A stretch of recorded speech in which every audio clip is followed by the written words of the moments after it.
Modern smartphone releases have become quite boring. It's usually about specs and features. For us, with the Phone 1, we wanted to bring something fresh to the market.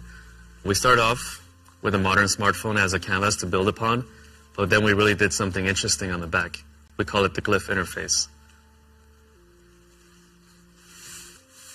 What does it do? It looks really cool, but what's the function behind it? There's a couple of things. First of all, we've perfectly synced the Glyph lights with our ringtones. Let me show you.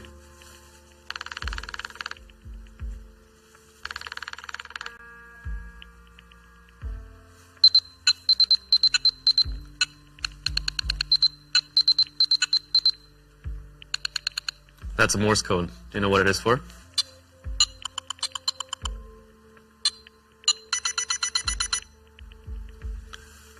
Our intention is for you to set different ringtones and different corresponding glyph patterns for different people. You'll remember those, and if you're in a meeting or at a dinner and you don't want to always be on your phone, you can flip your phone over.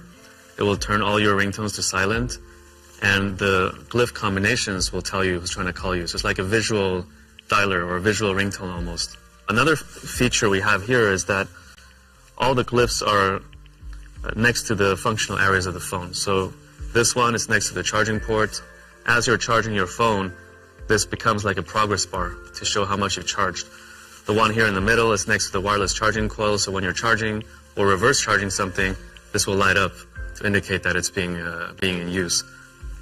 The one up here in the upper right corner, it points to the front-facing camera on the front, and there's also one around the dual camera setup here.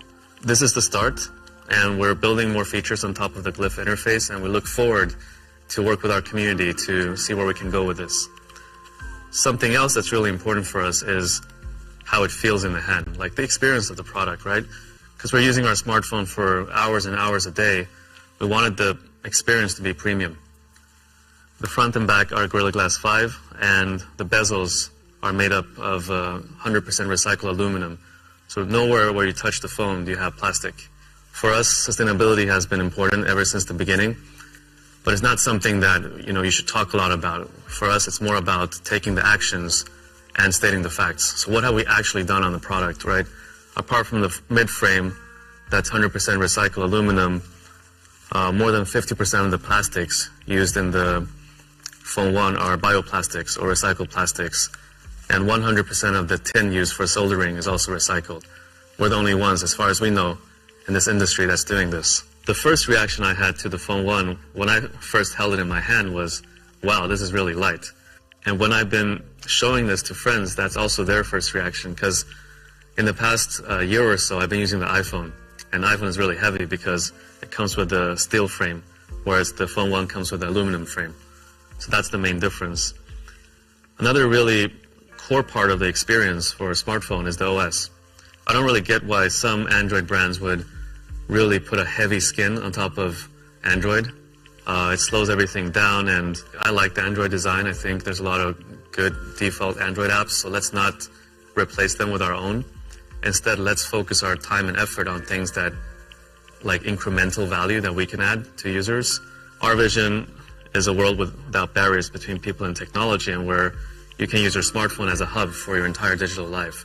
So for us, what's important is that we build connectivity between Nothing OS and other products all around you. So it goes without saying that Nothing OS should work well with our own products.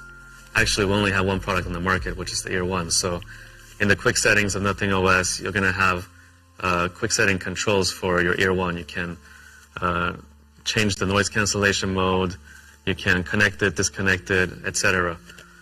But we want our ecosystem to be more than just Nothing products. So we're also building controls for third-party products. The first one we built is for Tesla. So if you're a Tesla owner, you can connect with your Tesla, turn on the lights, flash the lights to help you find it in the parking lot, or turn on the AC before you enter the car so it's just at the right temperature when you need it. When it comes to software, our approach is that stability and quality is way more important than building a ton of features, because the smartphone is such an essential product. It needs to work all the time. And maybe you're in an emergency and it just has to work, right? It cannot be a product that ever fails. It's also a product we ship to a ton of consumers. It's a mass market product. So for us on the software side, stability, quality, and reliability is way more important than having a ton of flashy features. So that's why when you look at our engineering team and you look at our resources, we place much more resource on testing, quality assurance, bug fixing than new feature development. In fact, last time I checked, we had more than 500 engineers on Jira just closing tickets and fixing bugs. So that's our approach to software. In the past couple of months, a lot of the team have become quite interested in NFTs. So we also built a fun little NFT widget on the home screen of your phone so you can display your NFT collection, quickly view floor prices, and more. Another super important feature are the cameras. Smartphone cameras are one of the most used features on the smartphone. And the Phone 1 is actually quite controversial, believe it or not. It's only got 2 cameras.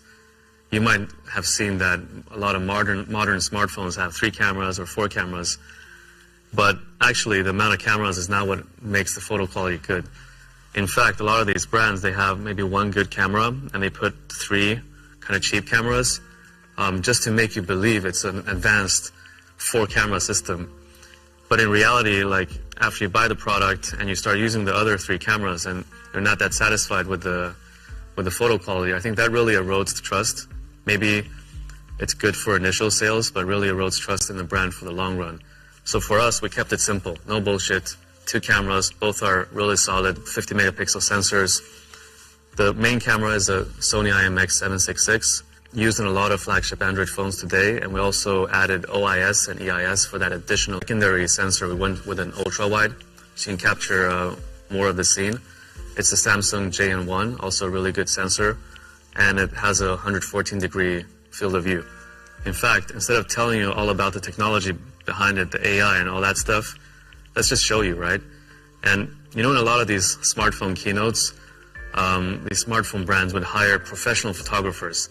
They would pay them and they would fly to exotic locations, and then they would use Photoshop or other photo editing tools to make the images look really nice.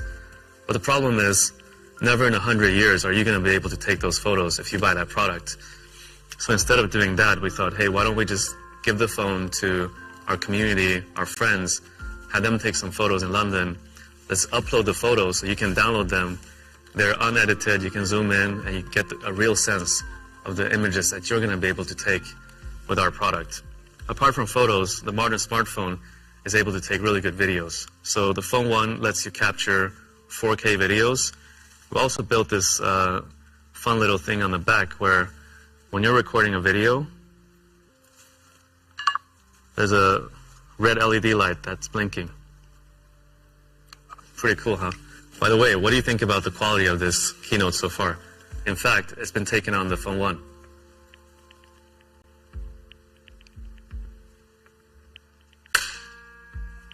For a smartphone, a display is also super key. I mean, you spend hours and hours every day on your smartphone. I think the AMOLED panel that we're using on the Phone 1 is actually one of the best on the market. It's got HDR10 Plus certification. It's got 10 bits of color. That means 1 billion colors, so that whenever you're viewing content, it's just so vivid and so lifelike. It's also got a 120 hertz refresh rate and a 240 hertz sampling rate. What does that mean? This, coupled with the software tuning that we've done, means that when you're scrolling through apps, social media feeds, etc., it's all buttery smooth. It's a really pleasant experience. We also did something quite controversial on the screen. We used a flexible OLED display to create a flat design. How does that work? Well, there's this OCD part of us where we wanted the 4 sides of the phone, so the chin, the forehead, the 2 bezels, to be exactly the same width.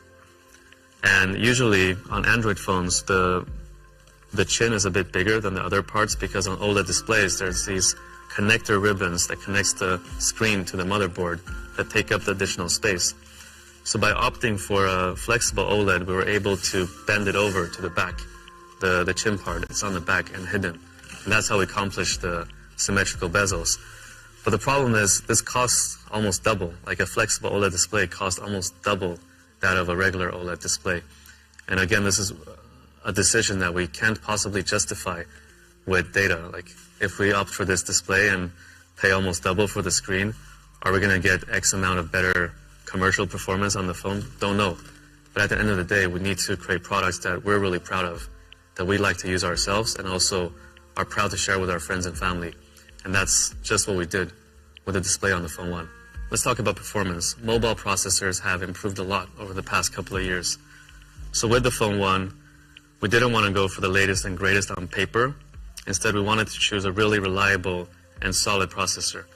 It comes with a Snapdragon 778G+, using the efficient TSMC 6nm process.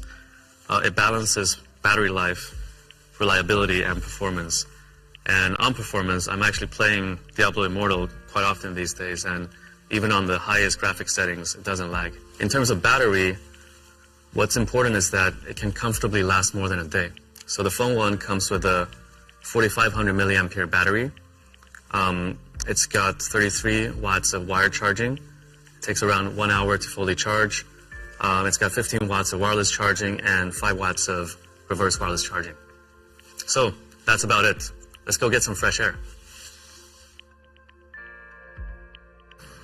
So that's Nothing Phone 1. It's a really big step forward for us.